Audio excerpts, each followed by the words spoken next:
Hello दोस्तों, हम आ गए हैं फिर से आपके लिए एक और हॉट क्वेश्चन लेकर के। हॉट क्वेश्चन मतलब ऐसे क्वेश्चन जो आईआईटी जेईई मेंस और एनडीए दोनों ही एग्जाम में आ चुके हैं। तो आप सोच सकते हैं कितने इंपॉर्टेंट क्वेश्चन होंगे।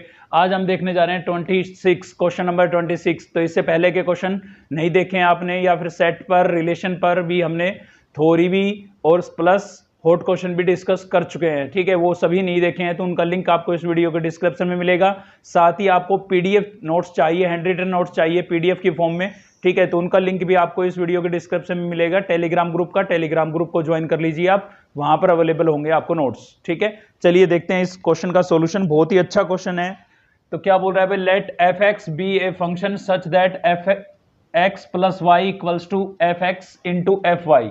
ये फंक्शन डिफाइन है for all x y belongs to N. Capital N का मतलब है सेट ऑफ नेचुरल नंबर, मतलब एक्स वाई नेचुरल नंबर में बिलोंग कर रही है, यानी कि एक्स वाई की वैल्यू केवल नेचुरल नंबर होगी। f1 इक्वल्स टू 3, फंक्शन की 1 पर वैल्यू आपको 3 गिवन है। साथ ही गिवन है and summation of k equals to 1 to n f of k equals to 3279 then the value of n। तो आपको n की वैल्यू बतानी है। मैं आपको बता देता हूं, ये जो क्वेश्चन है आपका 24 जनवरी 2023 को जेई के एग्जाम में और एनडीए के अंदर 2022 को एनडीए 2 के अंदर पूछा गया था, ठीक है। ये 4 ऑप्शन आपको गिवन है। तो चलिए देखते हैं इसका सॉल्यूशन। तो देखिए क्वेश्चन जो है वो कहां से उठेगा। आपको गिवन है ये सम, फंक्शन की k इक्वल्स टू 1 से लेकर के n तक की वैल्यू का सम गिवन है।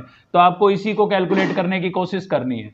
देखिए फंक्शन की 1 पर वैल्यू आपको गिवन है, फंक्शन की 1 पर वैल्यू आपको क्या गिवन है 3।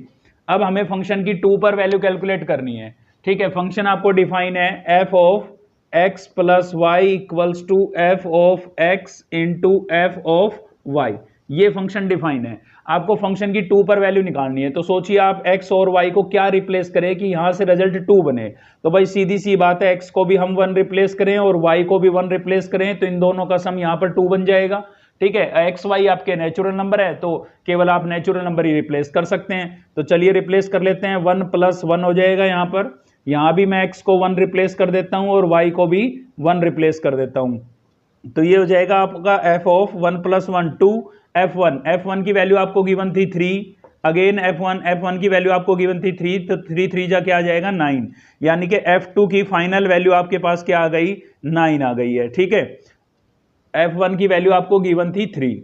अब हमें f3 की वैल्यू निकालनी है। f3 की वैल्यू निकालनी है तो भाई इसके अंदर, ठीक है, आप x और y को क्या रिप्लेस करें। इसके अंदर आप x और y को क्या रिप्लेस कर लेंगे, x को 2 रिप्लेस कर लेते हैं, y को 1 रिप्लेस कर लेते हैं, या उल्टा भी कर सकते हैं आप, x को 1 y को 2 भी रिप्लेस कर सकते हैं। तो दोनों का सम 3 बन जाएगा ना।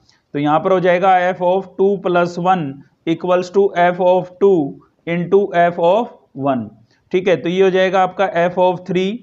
f2 की वैल्यू आपको गिवन थी 9 और f1 की वैल्यू आपको गिवन थी 3, यानी कि f3 आपके पास फाइनल कितना आ गया 27, ठीक है। चाहे तो आप और भी कैलकुलेट कर सकते हैं, वैसे देखने से हमें पता लग रहा है ये जीपी बन रही है हमारी। देखिए 3 9 27, ठीक है। अगला आपका कितना आ जाएगा 81 आएगा। चलिए देख लेते हैं अगला भी हम।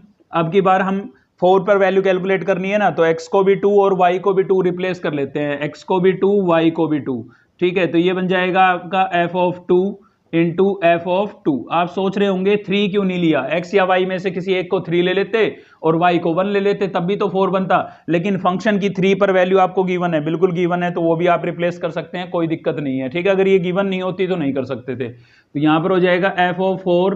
तो यहां पर f2 की वैल्यू कितनी थी आपके पास 9 और f2 की अगेन वैल्यू कितनी थी 9 9 जा कितना हो जाएगा 81।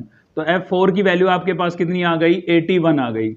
तो देखिए फर्स्ट आया था आपके पास 3, फिर आया 9, फिर आया 27, फिर आया 81 और अप टू डॉट डॉट ऐसे चलता रहेगा। ध्यान से देखिए ये जीपी है। अगर आप 11th क्लास के स्टूडेंट हैं तो आपने अभी तक जीपी नहीं पढ़ी होगी। देखिए जीपी क्या होती है, एपी की बहन होती है। जैसे जीपी के अंदर, एपी के अंदर कॉमन डिफरेंस इक्वल होता है तो जीपी के अंदर कॉमन रेशियो इक्वल होता है। इन दोनों का रेशियो आपको मिलेगा 3, second term divided by first term करेंगे तो इन दोनों का रेशियो भी 3, इन दोनों का रेशियो भी 3। तो इसका मतलब ये क्या बन रही है आपकी जीपी बन रही है। अब आपको गिवन था summation k equals to 1 to n f of k equals to 3279।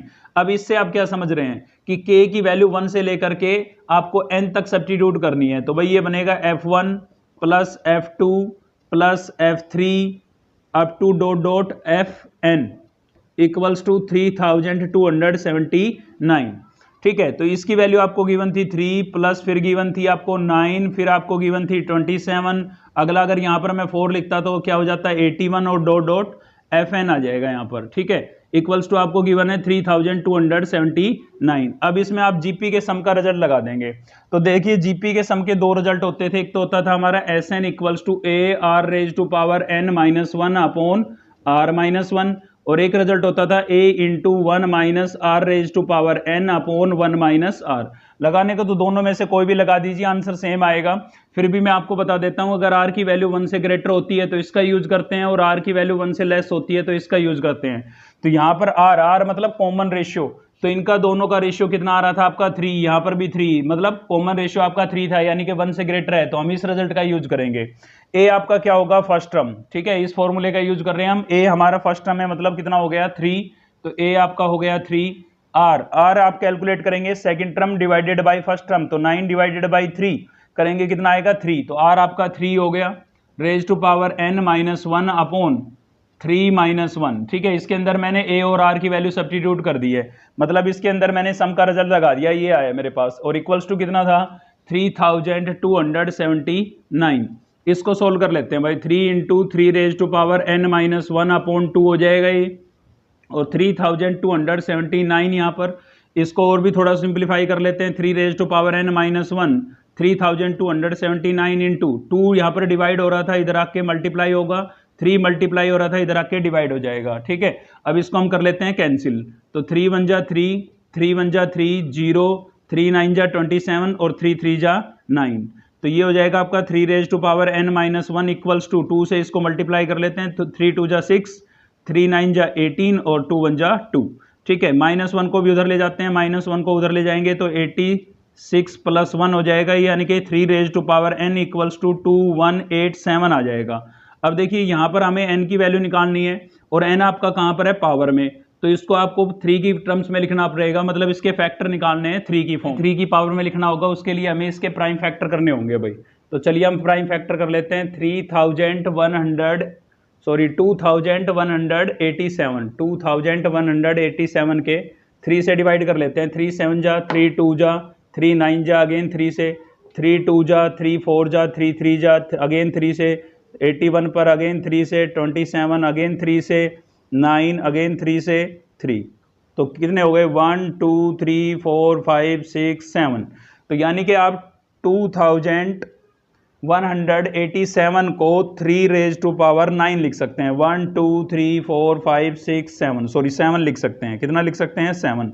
अब यहाँ पर बेस सेम है तो पावर इक्वल होगी, मतलब n इक्वल्स टू आपका क्या आ जाएगा 7 आ जाएगा। तो n की वैल्यू कितनी हो गई 7, यानी कि option C is a correct answer. ठीक है, तो बहुत ही अच्छा, बहुत ही बेहतरीन क्वेश्चन था। वीडियो आपको हेल्पफुल लगी तो एक लाइक जरूर करें, साथ ही चैनल को सब्सक्राइब कर लीजिए अब तक नहीं किया है तो, और कमेंट करके बताएं अगर कोई कमी आपको लग रही हो तो। ठीक है, साथ ही दोस्तों से शेयर जरूर करें। थैंक यू, मिलते हैं नेक्स्ट वीडियो में।